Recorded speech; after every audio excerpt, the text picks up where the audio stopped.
feature video on the Fit Mission. This week we have, once again, Olean Underwood. Last week he showed us some buns, and this week he got abs for us. How you doing, Olean? Good. How are you today? Good.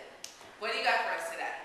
Well, my main concern is a lot of people don't know what a true crunch is. A lot of people start to use their lower back and not their core, not their abs to actually do the work for them. So today I'd like to first start with the proper crunch, and then we could go into a few different ab activities. Okay. And I know a lot of us want to know, is it better to do it in the beginning or the end of the workout, the abs workout? It really depends on the workout that you're actually doing. I know many people like to do their abs at the very end of the workout. I know people that do abs throughout the workout. Me specifically, when I train my clients, I like to do abs throughout the workout, maybe finish off as a cool-off possibly. But it really depends on what the activity is going to be for that day. Okay.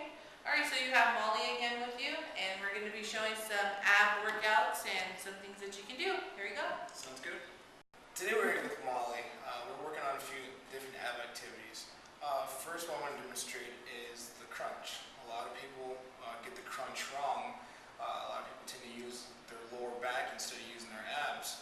Molly's going to demonstrate an improper crunch. So you notice she's going up. She's letting her shoulder blades touch. She's letting her head touch. She's rocking.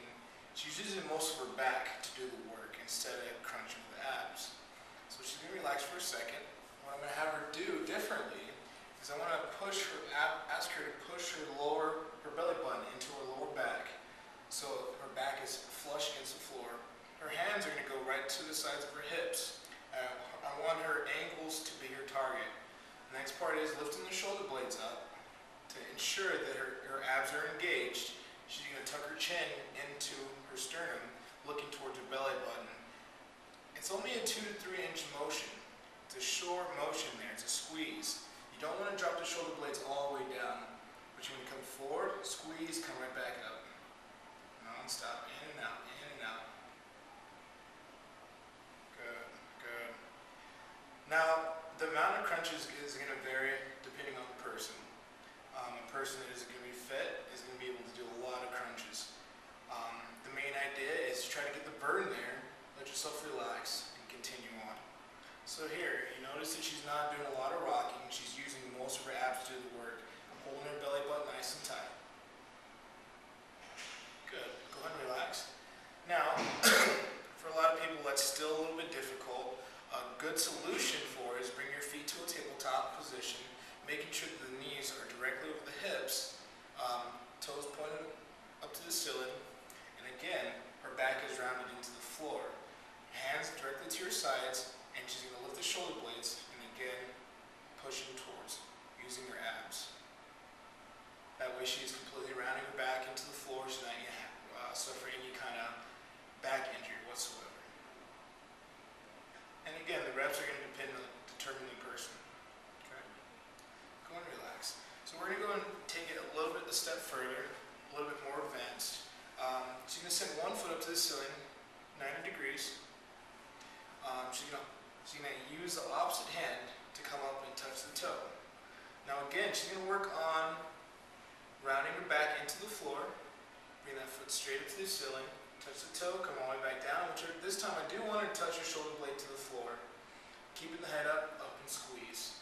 But again, she's not doing any kind of rocking motion. She's using her complete abs. All the way down, all the way up.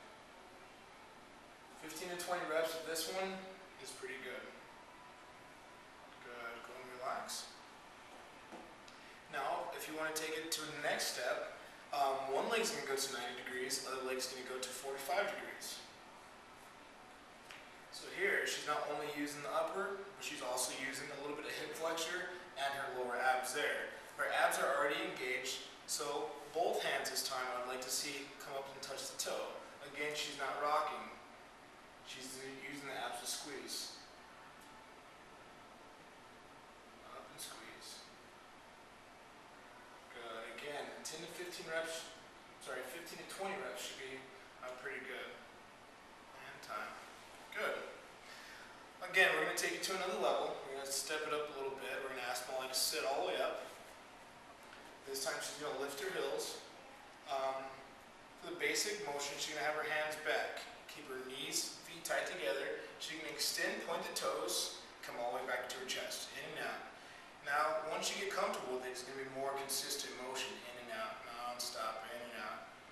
Again, you're working the lower abs, and as you sit up, you're working the upper abs. Now, for a little bit more advanced, she's going to take her hands away, and out to the side, and keep going. Good. And again, she really wants to work on keeping those knees tight together.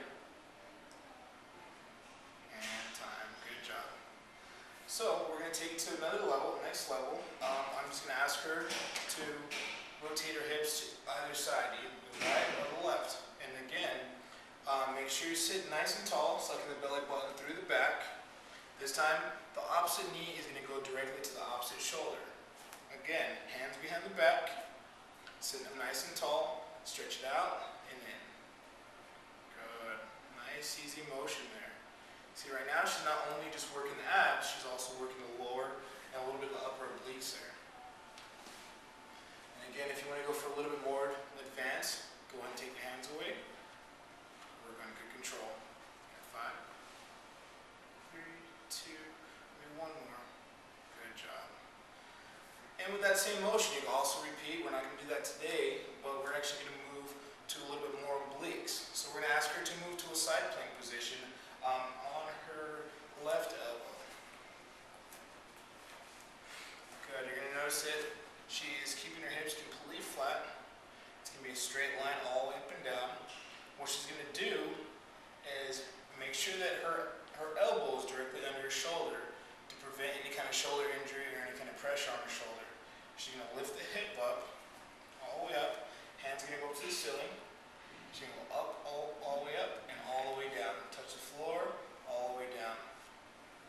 There we go. Nice, easy motion. Make sure she's keeping the hips forward in a straight line. That's perfect. All the way down, all the way up. Give me a little squeeze there. That way you're working the obliques and the intercostal.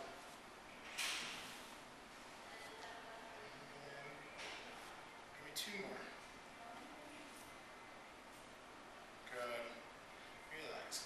That's also a great way to lean out the sides, the hips, but you're also, again, working the lower and upper obliques and the intercostal. So the next part we're going to do is actually, again, she's going to lift the hips. One hand's going to be behind the head. You're going to send that elbow from the ceiling and go all the way down to the floor, back up to the ceiling.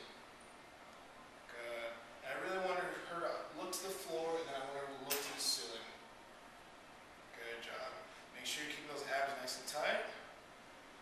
3, 2, 1, and time. Now everything we're doing today, you're going to want to repeat for the opposite side. Okay? The last part we're going to do is ask her to go to a full, complete plank, elbows and toes. Again, she's going to keep her feet nice and tight together, sucking the belly button in through the spine. Okay? Now once you're in this plank position, it's awesome to hold it for about 30 seconds. I want her to take it to the next level, so I'm going to ask her to give me a nice 20 twists to her right side. And she's going to twist as hard as she can, right there. That way you're working all the abs as well as your obliques. Good. Let's go for about 3 more. 2, 1 more. Good job. So there, we showed a proper crunch, a way to work the obliques and the lower abs. There's many things you can do with the abs. This is just a basic. Thanks again. Woo, those look hard. Man, did you see those twisting ones? But you know, we're all gonna have to try those out because those look like they work your abs really good. But you know, thank you very much, Julian. They look really good. We all have to try them now. So until next time. Absolutely. We'll see you guys later.